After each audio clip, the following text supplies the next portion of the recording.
ప్రజలు మరి పరిసర ప్రాంతాల ప్రజలు మనలా ఖాతాదారులకి, ప్రజలకి ఒక ముఖ్య గమనిక.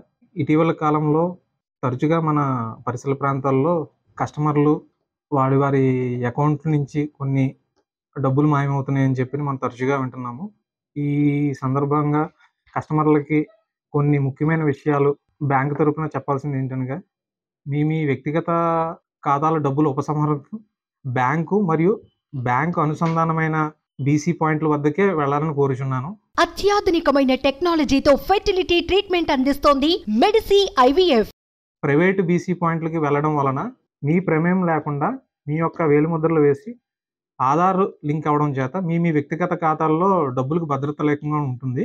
బ్యాంకు సంబంధించిన బ్యాంకు పాయింట్లకు మాత్రమే వెళ్ళి మీరు నగదు ఉపసంహరించుకోవాలని కోరుచున్నాము.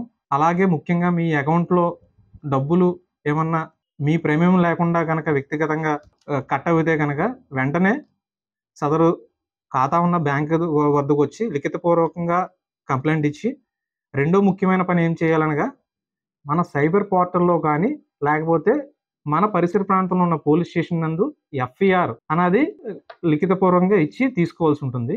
సంఘటన జరిగిన తొందరగా కనుక బ్యాంకు మరియు పోలీసుని సైబర్ క్రైమ్ పోర్టల్కి వెళ్ళగలిగితే కనుక మనం ఖాతాదారుడు పోగొట్టుకున్న అమౌంట్ని మనం బ్యాంకు పరంగా మనం తొందరగా ఇప్పించడానికి కుదురుతుంది మనకి. ఇవన్నీ ముఖ్యంగా ఇక్కడ ప్రజలకు నేను చెప్పవలసినవి 2 విషయాలు.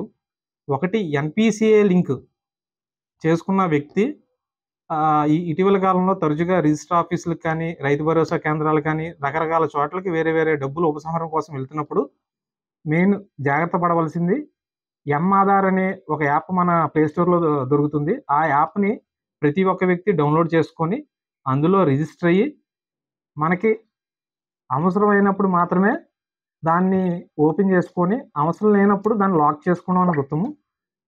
ఇలా చేయటం వలన మన ప్రమేయం లేకుండా వేరే వ్యక్తి మన బ్యాంకు ఖాతా నుంచి డబ్బులు తీసుకోవడానికి అవకాశం లేదు.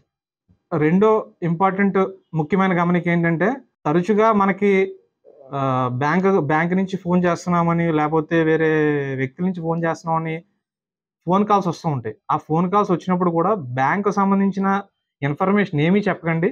బ్యాంక్ ఎప్పుడు అలాగ ఫోన్ చేసి ఏ విధమైన లావాదేవీలు, క్రెడిట్ కార్డు, ఏటీఎం సంబంధించిన నెంబర్లు, పిన్లు ఏమీ అడగదు. ఏమన్నా ఉంటే మన బ్యాంకుని సంప్రదిస్తామనేది చెప్పండి. అవి ఏంటంటే హ్యాకర్స్ అంటారు వీళ్ళని. వీళ్ళు ఏంటంటే మన దగ్గర నుంచి మాత్రమే వ్యక్తిగత సమాచార అపహరణ.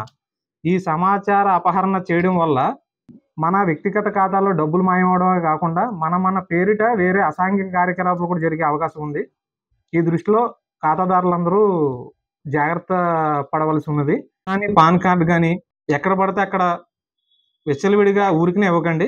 ఓన్లీ బ్యాంకు కానీ మన ఇన్స్టిట్యూషన్స్లో కానీ అది దేని పర్పస్కి ఇస్తున్నాము అన్నది కూడా మెన్షన్ చేసుకొని ఇవ్వండి. సో అది మనకి వేరే విధంగా అసాంఘిక పనులకు వాడకుండా ఉండడానికి రిస్ట్రిక్ట్ అవుతుంది.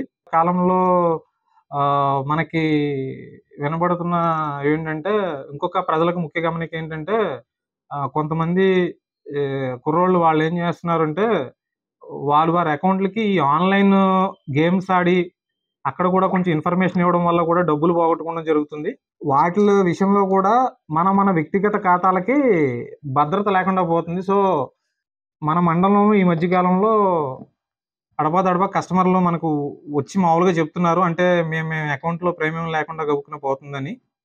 అవి మనం ఏం చెప్తున్నామంటే, మన బ్యాంక్ అకౌంట్లు మనం వాళ్ళ సంబంధితమైన బ్యాంక్ అకౌంట్లకు వెళ్ళి ఫస్ట్ మన బ్యాంక్ అకౌంట్లు ఏమన్నా ఉంటే లాక్ చేసుకోమని, ఆధార్లో రిజిస్టర్ చేసుకోమని, అలాగే ఏమన్నా ఉంటే కనుక మన సదరు సైబర్ క్రైమ్ కంప్లైంట్ పోర్టల్కి కానీ, ఆర్ఎల్స్ మన పోలీస్ స్టేషన్ ఎఫ్ఐఆర్ రిపోర్ట్ ఇవ్వడం కానీ, ఇవి చేస్తే త్వరితగతిన మనం చేయడానికి ఉంటుంది.